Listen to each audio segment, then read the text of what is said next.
1페이지 정도가 될 것 같습니다. 제가 받들어 공독하겠습니다.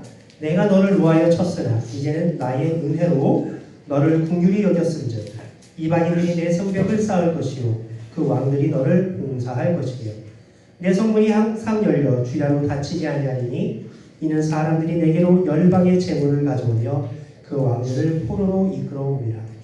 너를 섬기지 아니하는 백성과 나라는 파멸하리니 그 백성은 반드시 진멸되리라. 레바논의 영광꽃 잣나무와 소나무와 황양목이 함께 내게 이르러 내 거룩한 곳을 아름답게 할 것이며 내가 나의 발 둘 곳을 영원롭게 할 것이라.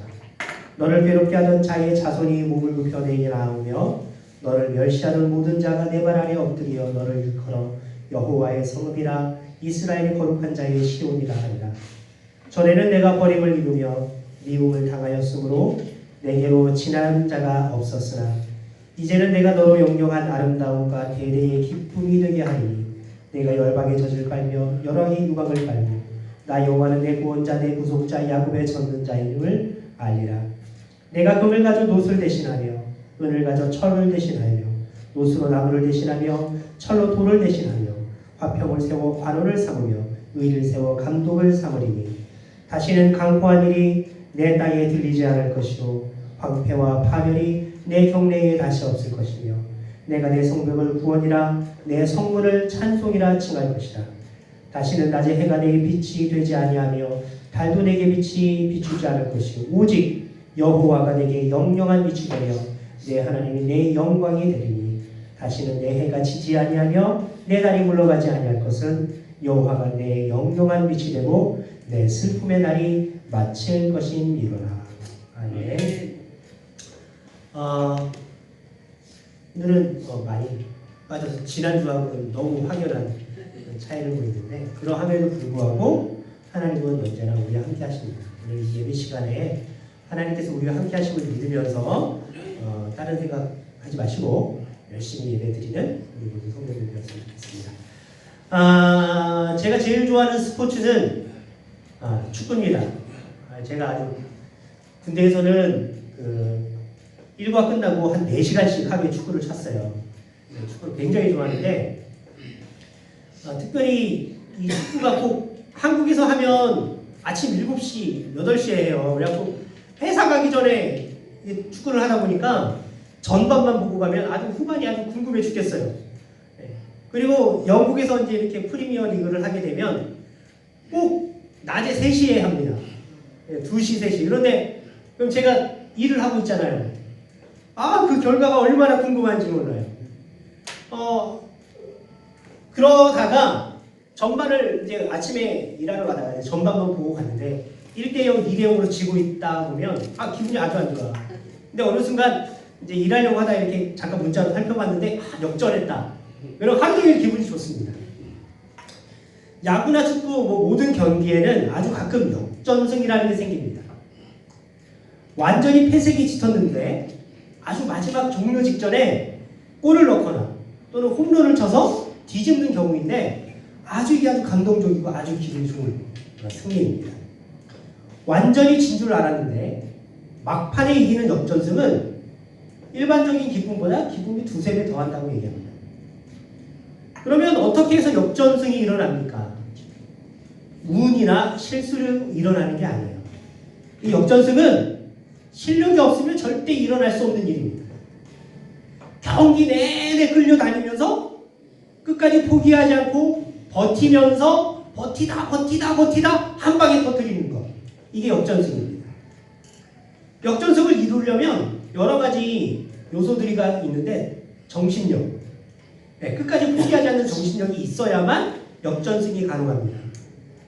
비록 컨디션이 좀 떨어지고 좀 실력이 덜한다고 하더라도 정신력으로 버티고 그 일을 해내고자 말겠다라고 하는 어떤 뜨거운 열망이 있으면 역전승이 일어나는 거죠.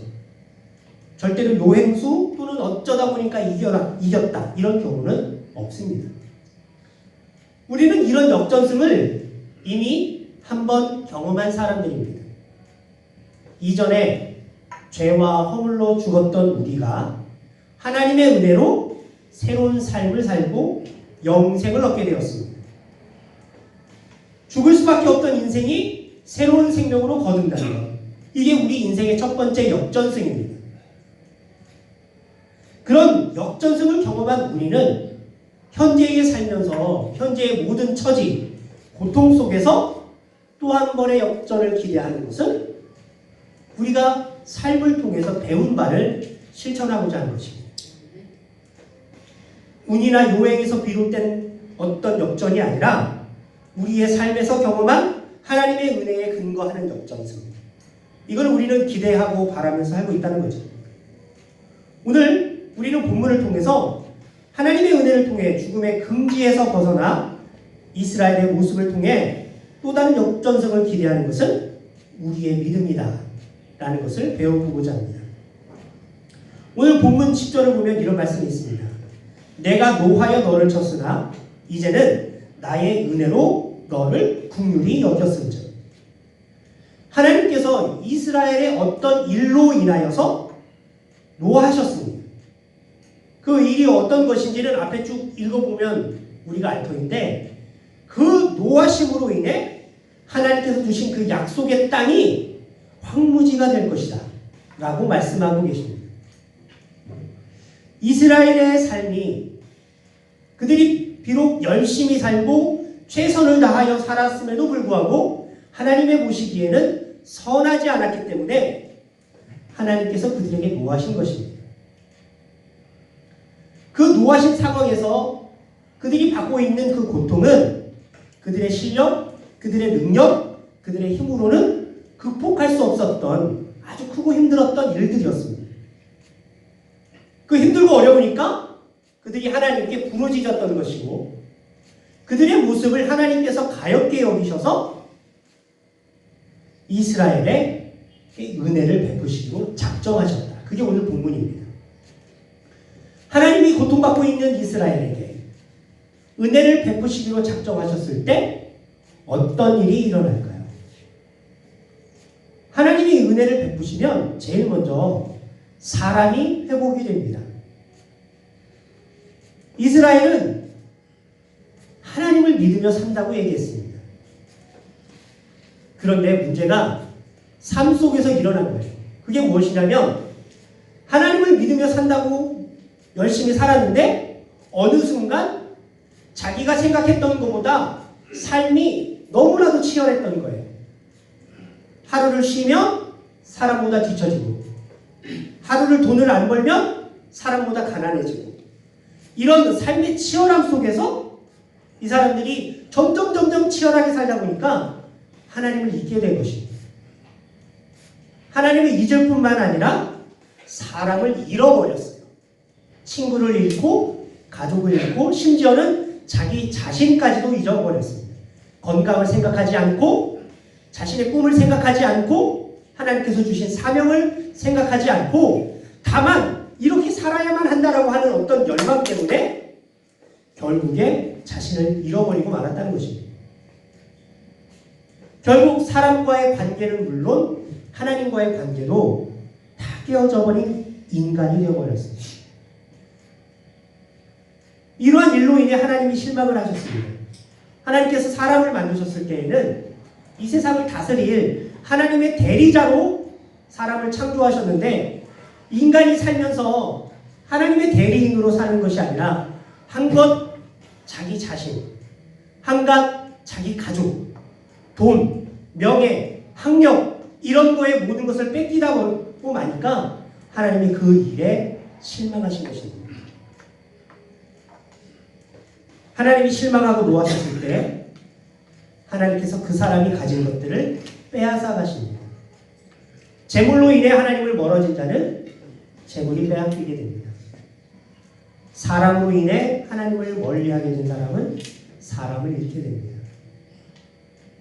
그런데 그렇게 모든 것을 다 잃어버린 사람들에게 하나님께서 은혜를 베푸시면 잃어버렸던 것들이 다시 돌아온다고 얘기하고 있습니다. 떠나갔던 사람들이 다시 그에게 찾아와서 관계를 회복하게 됩니다. 잃었던 재물, 건강까지 회복하게 된다는 것이 오늘 하나님의 말씀이라는 것입니다. 황폐하게 되어버린 이스라엘을 하나님은 자신의 은혜를 통해서 영원한 아름다움, 내게 기쁨이 넘치는 사람으로 회복시키겠다. 그러면 이 일들, 이 고통이 왜 왔습니까? 그들이 왜 그렇게 치열한 인생을 살았습니까? 그것은 하나님이 그들에게 누구신지를 알지 못했기 때문입니다. 하나님을 알면서도 하나님의 말씀에 순종하지 않았고 하나님이 누구신지 잘못 이해했기 때문에 그들이 하나님의 말씀으로 말미암아 고통을 받게 된 것입니다. 그런데 고통하고 슬퍼하는 가운데에 하나님께서 은혜를 베푸실 때 아까 말씀드린 것처럼 사람을 잃어버린 자는 사람을 되찾고 재물을 잃어버린 자는 재물을 되찾고 건강을 잊어버린 자는 건강을 되찾는데 그 되찾는 과정 속에서 하나님의 은혜를 체험하면서 하나님이 누구신지를 알게 된다는 것입니다. 일이 잘 진행되지 않을 때에 그 안에서 하나님 앞에 기도하고 하나님이 내 삶의 모든 것이 되시고 하나님이 구원자여 접는 자이심을 믿고 기도하면서 하나님의 은혜로 말미암아 그 일들을 해결해 갈 때 마침내 하나님이 누구신지를 알게 되는 것처럼 이들이 받고 있는 모든 고통, 모든 상실들이 하나님의 구원으로 말미암아 회복된다는 것입니다. 하나님을 진정으로 만나서 그분이 누구신지를 분명히 알게 되는 것이 하나님의 은혜를 받을 때에 사람에게 일어나는 회복입니다. 그래서 한마디로 사람이 회복되었다라는 말을 한마디로 말하면 하나님이 진짜 하나님 되심을 알게 되는 일이라는 것입니다.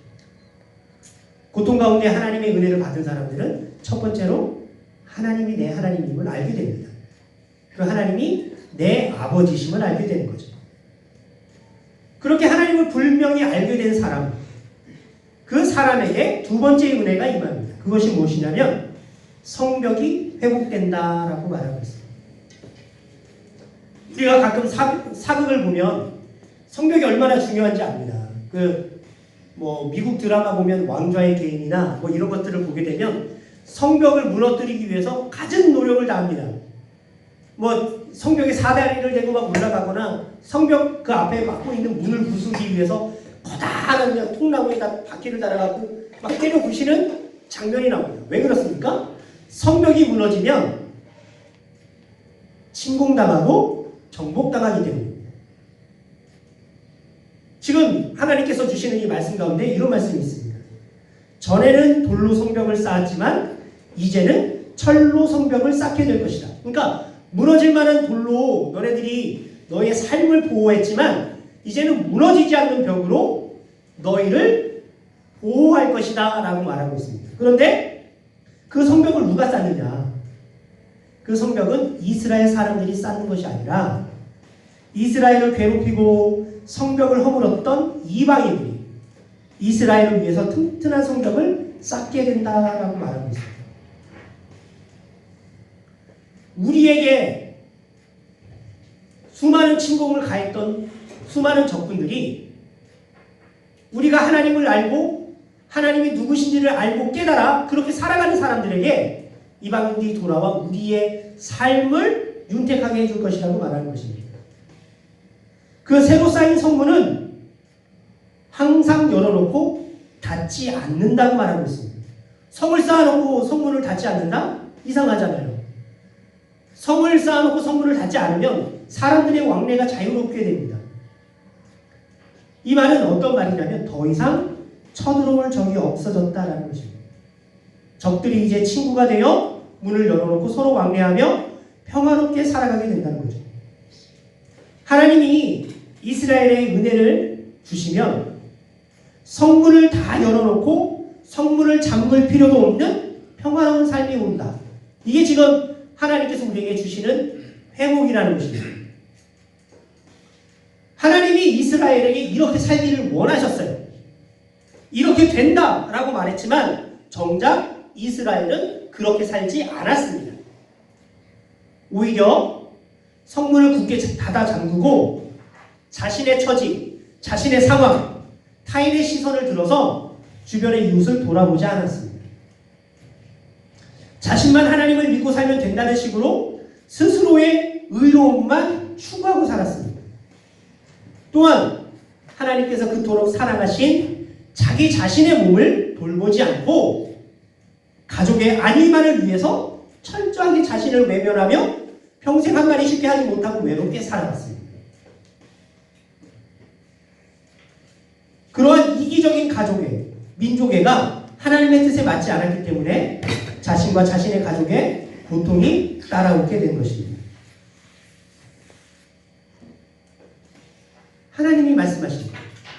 성벽을 쌓고 성문을 열어 사람들이 왕래하게 하는 것입니다. 우리가 구약에 보면 하나님께서 실제로 스스로 성벽이 되신다고 말씀하셨어요. 불로 지은 하나님의 성벽. 이스라엘 사람들은 성벽을 쌓을 필요가 없었습니다. 원래는. 그런데 사람들이 성벽을 쌓아서 사람들과 믿는 사람들의 경계를 만들고 나만 누려오면 된다는 식으로 그런 어떤 처지의 모습들을 보일 때가 있습니다. 이번 주에 저희 집에 조금 이상한 일이 하나 있었어요. 저희 집주인이 이제 뒷집을 나가니까 뒤에 창고를 이제 많이 쌓여져 있으니까 그걸 다 빼고 정리를 하려고 했는데 그 창고 앞에 바로 창고 앞에가 저희 주차장이잖아요. 그래서 우리 차를 2대를 세워놨는데 며칠 전부터 계속 와 계시더라고요. 우리가 맨날 대는 자리에 우리 뒷집 사람이 차를 대놓고 한국을 가버리셨어요. 그리고 이제 그 집을 지금 사위랑 그 딸이 와서 살고 있는데 우리가 그 안에 대야 되는지 차를 한 달째 대고 있으니까 제가 참 되기가 어렵더라고요. 그래서 이제 낮에 예보미가 전화가 왔어요. 그래서 아빠 저 뒤에서 공사하는데 아저씨가 12시쯤에 온대 라고 말했다는 거예요. 그래서 제가 일하다가 와서 차를 뺐습니다. 그리고 나서 이제 하루를 지났나요? 며칠 지났는데 제가 일을 끝나고 애들을 저희 사무실에서 이제 데리고 있다가 집으로 들어갔는데 한 6시쯤 됐는데 주차장으로 들어가려니까 거기 집주인 장로님하고 권사님이 서 계시더라고요. 그래서 저를 보시고 막 위아래로 훑히시면서 가시는 거예요. 왜 이럴까? 하고 제가 이제 거기다 차를 대고 나왔더니 장로님이 저를 따로 부르시더니 사람이 그러면 못 써. 그래요. 그래서 장로님 무슨 말이세요? 그랬더니 그렇게 함부로 말하는 사람이 어딨어? 전도사라는 사람이. 저 장로님한테 그런 적이 없는데요. 이 사람아 밤 8시에 전화해갖고 그따위로 얘기하는 사람이 어딘데? 저는 전화한 적이 없는데요. 하고 한참을 얘기해보니까 우리 뒤에 있는 집, 뒤에 집 사는 사람의 사위가 장문의 글을 보내더라고요. 읽어봤더니 진짜 가관도 아니에요. 그래서 그 창고를 치우면서 자전거를 꺼내놨는데 자전거 훔쳐갔다고 경찰에 신고하겠다는 등 창고 꺼내면서 차를 좀 긁었어요. 저희 차를 긁었습니다, 원래는. 근데 그냥 원래 우리가 범퍼가 긁혀져 있었으니까 저는 괜찮은데 그 사람은 그거를 당장 경찰을 보내겠으니 보험 처리하라고. 그러면서 맨 밑에 뭐라고 써있냐면 크리스찬의 신앙 양심으로 그따위 사시면 안 됩니다 이렇게 써있습니다. 근데 그 사회가 저랑 나이가 비슷해요. 그리고 나서 이제 제가 아니라고 얘기를 하고 다음날 권사님이 오셨어요. 그래서 얘기 좀 하자고 해서 얘기해서 한참 얘기했더니 난줄 알고 제가 그렇게 말하는 줄 알고 그러면서 처음에 그렇게 생각했대요. 저 전도사가 술 처먹었나? 그러니까 그 얘기를 듣고 나서 어떤 마음이 들었냐면 크리스찬이란 무엇인가? 지금 그 뒷집에 사는 사람들이 다 장로님, 권사님이고 또 사위도 제가 알고 있기로 교회에서 일하는 사람인데 그렇게 심하게 말하나? 그렇게 그 작은 일에 손해를 묻구나. 경찰을 부른다? 그 사람도 알고 있는 권사님이잖아요. 다 그리스도인 안에 있는 가족이고. 그것을 보면서 어떤 생각이 들었냐면 자기만의 성벽에 갇혔구나. 그 성벽은 무너집니다. 성벽은 무너져요. 우리의 성벽을 쌓아주는 것은 우리 자신이 아닙니다. 누구라고요? 우리의 적들이 우리를 쌓아주는 거예요. 그 얘기는 우리가 옳은 삶을 선택하여 살아갈 때 그들이 우리의 방패막이 돼요. 의외로. 제가 일을 하면서 그런 경우를 많이 느끼는데 오히려 저를 안 좋게 하던 사람들에게 우리가 선을 베풀고 최선을 다해서 정직하게 살아가면 그 사람들이 저희를 보호해요. 그 사람 그럴 사람 아니라고. 그분은 그렇게 말할 사람 아니에요. 그렇게 우리의 성벽을 쳐줍니다. 돌로 쌓은 성벽이 아니라 어떤 성벽이요? 철로 쌓은 성벽. 그 누구도 우리를 막 대적할 수 없는 성벽을 하나님이 쌓게 해주신다는 거예요. 근데 그 성벽의 이름이 무엇이냐? 그 이름은 구원이라는 것이에요. 왜 그것을 구원이라고 말합니까? 하나님께서 이방인을 통해서 새로 쌓아주신 이 성벽은 우리의 구원을 의미합니다. 구원받은 사람이 그렇게 행동하였기 때문에 나타나는 것이고, 구원을 받았기 때문에 우리가 그렇게 행동하니까 이방인들이 우리의 성벽을 쌓아준다는 의미입니다. 제가 그리스도인들을 보면서 정말 마음이 아픈 것들이 그런 거예요. 믿는 사람인데 너무 사기가 많아요. 믿는 사람인데 너무 야비해요. 믿는 사람인데 자기 챙겨 먹을 건 다 챙겨 먹고 주변의 사람들의 어려움은 돌아보지 않아요. 그것이 하나님을 노하게 만든다는 것입니다. 그 노하게 만든 것 때문에 하나님이 주신 그 약속의 땅마저 황무지가 되는 것이에요. 우리를 지키고 보호하고 살피는 하나님의 구원이 바로 나와 나의 가족의 장벽입니다. 바로 나와 나의 가족의 성벽이에요. 하나님의 구원이 성벽이라는 것입니다. 내가 내 몸을 헤쳐가면서 내가 하나님께서 주신 사명을 망각하고 어쩔 수 없이 살아가야 된다고 하는 그 의무감 때문에 돈으로 명예로 살고자 하는 사람들에게 그것이 그들이 성벽이 아니라 하나님의 구원이 성벽이다. 그렇게 말씀하고 있다는 것입니다. 그 성벽 앞에 서서 하나님께서 우리를 구원하신 일들을 기억하고 지금도 하나님께서 지키고 보호하고 계심을 믿으며 장래에도 지키고 보호하실 것을 그 역사의 기초에서 믿는 것. 그게 우리가 성벽 앞에 서서 해야 될 일이라는 거예요. 그것이 우리의 삶을 지탱해 주는 것입니다. 우리의 노력이, 우리 스스로 자신만의 의가 우리의 성벽이 아니라는 거예요. 구원받은 사람은 그 성벽을 쌓으면 안 됩니다. 돌로 된 성벽을 다 허물고 우리가 구원받은 사람으로서의 행동을 한 이후에 우리를 통하여 구원의 행동을 받아들인 사람들이 돌아와서 철로 성벽을 쌓아주는 것. 그게 하나님께서 회복시키신다는 의미예요. 그 성분의 이름이 무엇입니까? 찬송입니다. 하나님께서 나를 구원하시고 나의 가족을 하나님 뜻 가운데 다시 살아갈 수 있게 하신 일을 생각할 때마다 그것에 감사해서 하나님께 찬송을 드리는 것이 이 구원의 성으로 들어가는 유일한 입장권이라는 거예요. 과거의 구원을 기억하고 현재의 구원을 믿으면서 장래의 구원을 기대하는 것. 그런 사람들이 구원의 그 기쁨을 기억하면서 그 구원의 문으로 들어가는 모습은 분노, 원망, 실망, 좌절이 아니라 이전에 베푸셨던 구원에 대한 기억을 회복하고 찬송하는 것이라는 것입니다. 가끔 사람들이 찬송을 상당히 좋아합니다. 제가 오늘 차 타고 오면서 99.5인가요? FM? 거기 보면 그 미국 방송인데 기독교 방송인 것 같아요. 근데 이제 평일날에는 아이들을 좋아하는 찬양들이 나와요. 그리고 이제 어른들 찬양이 나오는데 오늘은 그 완전 클래식한 오오오 막 이런 게 나오는 거야. 애들이 너무 지겨워해. 우리 예복이가 그 차 위를 보고 가더라고요. 왜 그래? 그랬더니 그냥 이 차 위를 보는 거야. 근데 그 너무 지겨운 표정. 그러니까 제가 생각하는 찬송은 뭐 이렇게 멋들어지게 옷을 입고 막 목에 이렇게 뭐 아름다운 목소리를 발휘하는 것이 아니라 이 구원의 성에 들어가는 찬송은 그런 찬송이 아니라는 거예요. 나를 구원하시는 기쁨에 대한 그 감격. 너무 좋아서 막 소리치고 환호하는 그 모습. 그렇게 찬송을 하며 살아가는 사람.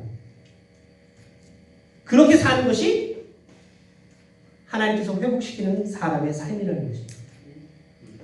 하나님이 누구인지 깨닫고 구원의 기쁨을 회복하며 찬송하는 사람에게 주어지는 마지막 회복은 성전이 회복된다는 의미입니다. 이스라엘 백성들은 하나님이 성전이 있는데 어떻게 외적들이 쳐들어와서 예루살렘을 멸망시킬 수 있느냐. 곧 내가 하나님을 믿는데 어떻게 내가 고통받으며 내가 하나님을 믿는데 어떻게 내가 어려움을 당하냐. 말도 안 된다. 라고 말하는 그때에 성전이 파괴가 되었습니다. 근데 이제 하나님께서 다시 레바논의 나무들을 모아서 아름다운 성전을 회복할 것이고 성전이 회복된 그 나라는 해가 지지 않고 달이 물러가지 아니하는 하나님의 나라가 된다라고 말하고 있습니다. 자, 해가 지지 않는 이유는 무엇입니까? 그것은 오직 하나님께서 이스라엘에게 영영한 빛이 되기 때문이다 라고 말하고 있습니다. 여호와가 하나님을 알고 그를 통해 받은 구원에 대한 기쁨을 회복하는 사람은 이제 모든 곳, 모든 일에서 우리의 빛과 해 대신 하나님만 바라보며 살게 된다는 것이에요. 자신의 모든 주변이 성전이 됩니다. 결국 자기 자신이 하나님의 성전이 되어 거룩하게 살아간다는 것이에요. 이 일이 처음에 어떻게 시작되었습니까? 우리의 어떤 실수나 잘못 또는 그것이 아닌 다른 어떤 상황으로 인하여 내가 고통받았을 때에 하나님이 주신 은혜에 대하여 회복받은 사람들만이 이것을 누리는 것입니다. 처음에 어떤 회복이 옵니까? 하나님이 누구신지를 알게 되고, 두 번째는 구원의 기쁨이 회복됩니다. 세 번째는 내가 하나님의 성전이 되어 거룩하게 살아가게 됩니다. 이 일을 위해서 고통을 주신다는 거예요. 하나님의 영광을 드러내시기 위해서 아픔이 있다는 거예요. 그 아픔이 비록 나의 잘못이었거나 또는 내 잘못이 아닌 다른 누군가로부터 오는 또는 다른 상황으로부터 오는 어떤 아픔일지라도 그 아픔 속에서 하나님이 주신 은혜를 경험할 때 우리 모두는 하나님이 누구신지를 알게 되고 하나님께서 주시는 구원에 대한 기쁨이 이전에 처음 예수님을 만났던 그 기쁨을 회복하여 날마다 찬송하게 되고 결국에는 내가 어떻게 산다고요? 성전이 된다는 것입니다. 지구상에서 사람이나 모든 동식물이 사는데 태양을 제외한다는 것은 생각하기 어렵죠. 태양이 없으면 단 하루라도 없으면 여기는 다 죽습니다. 사람이나 모든 동식물들이 태양에서 에너지를 흡수하고 살아갑니다. 그래서 사람들은 태양 맞는 일이 없어지니까 비타민 D가 없어진다고 약을 먹어요. 약을 아무리 먹는들 직접 태양을 쐬는 것만 하지 못합니다. 모든 식물들도 빛이 없으면 광합성을 하지 못하고 열매를 맺지 못해요. 식물이 그것을 열매나 뿌리에 저장을 합니다. 그 식물을 먹고 그 에너지를 통해서 동물이 움직입니다. 태양의 에너지를 제외하고 동식물이 살아있는 것을 설명할 수가 없는데 성경은 뭐라고 말하냐면 태양 빛으로 사는 것이 아니요 하나님이 빛이 되셔서 하나님으로 말미암아 산다. 과학자는 뭐라고 말합니까?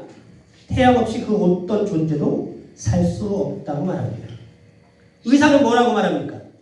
그 처방이 없이는 그 수술이 없이는 그 어떤 환자도 살 수 없다고 말합니다. 학교 선생님들은 뭐랍니까? 그 수업이 없이는 아이들이 대학을 못 간다고 말합니다. 그러나 성경은 조금 다르게 말합니다. 뭐라고 말합니까? 진짜 빛은 따로 있고 진짜 처방도 따로 있으며 진짜 지혜도 따로 있다는 것입니다. 그 모든 근원은 어디서 옵니까? 하나님입니다.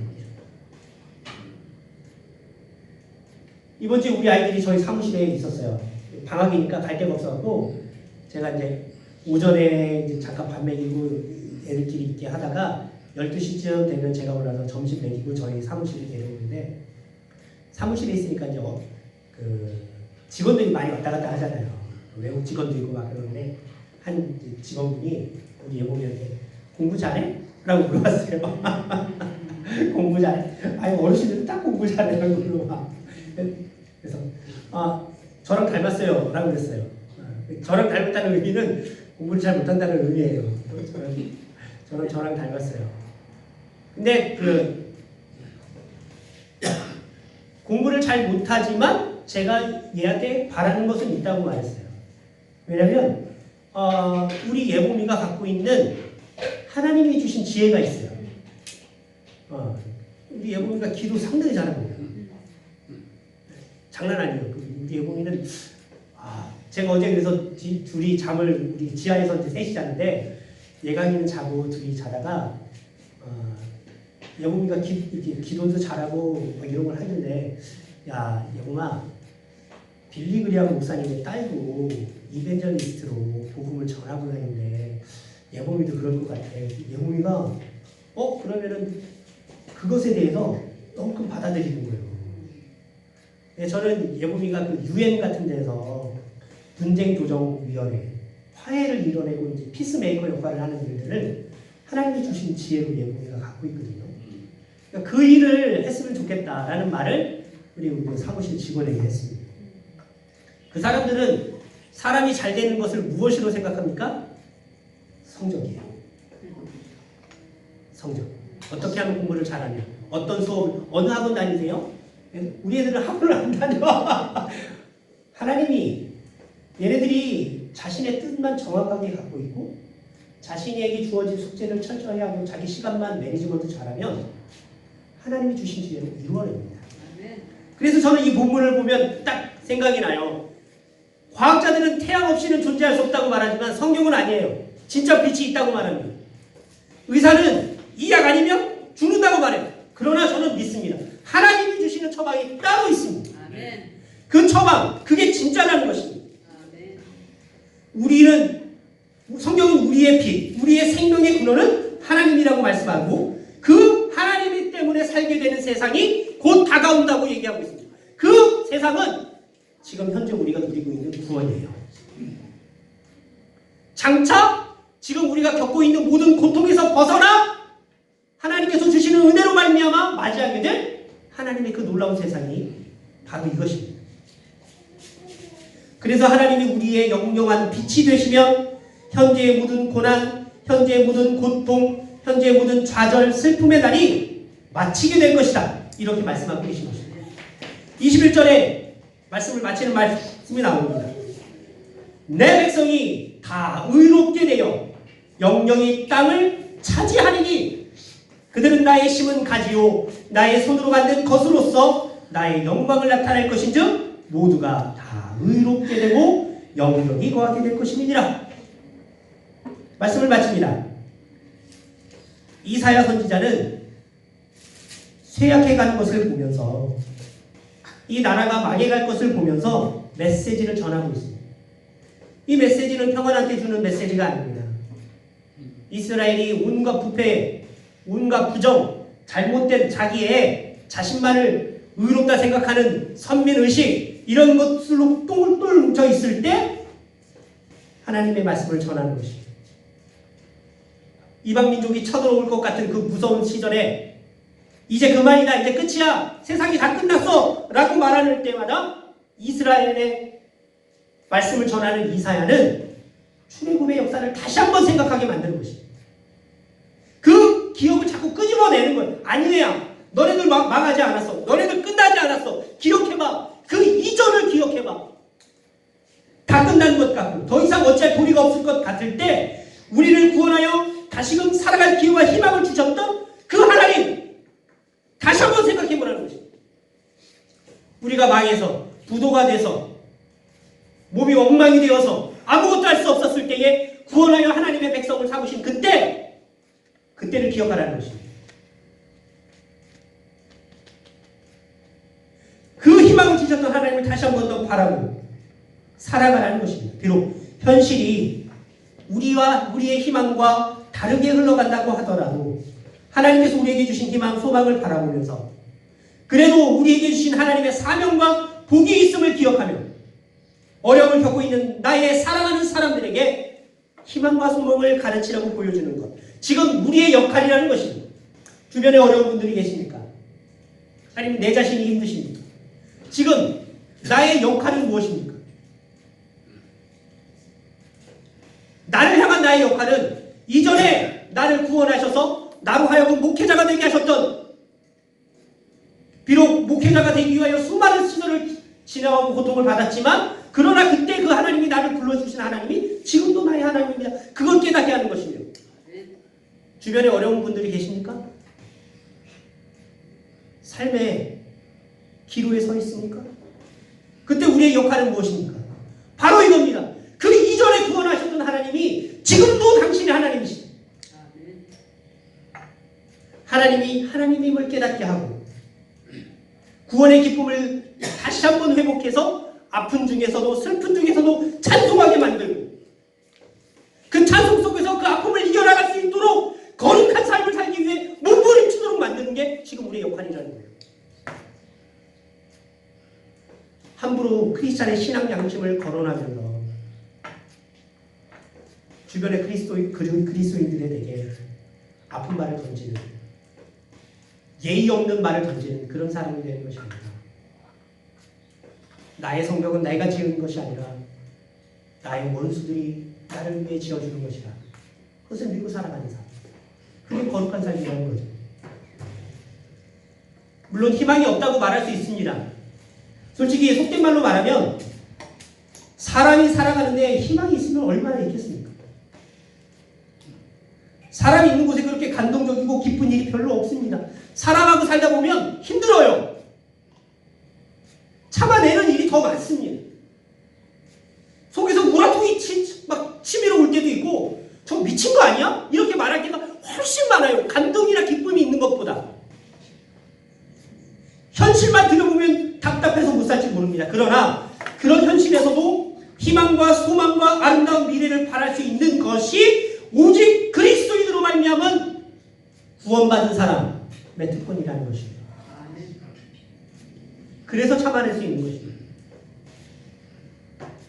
이스라엘이 도저히 회복될 수 없을 것 같으니 하나님께서 너희 노력으로는 어떻게 할 수 없으니까 이제 내가 은혜를 베풀어서 회복시키겠다라고 말씀하셨어요.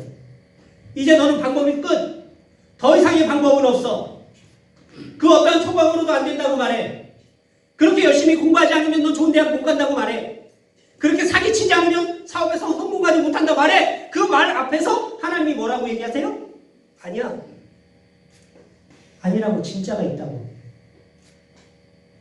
이제 내가 내게 은혜를 베풀어 다 회복하게 해야겠다.